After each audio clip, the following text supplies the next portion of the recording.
how to change font size on Android. Hey everyone, welcome back to the channel.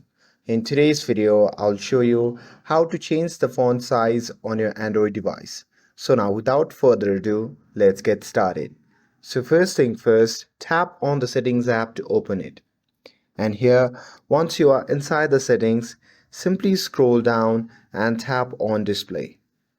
And now here, once you are inside the display, simply scroll down and under the font, you can see the option labeled as text size.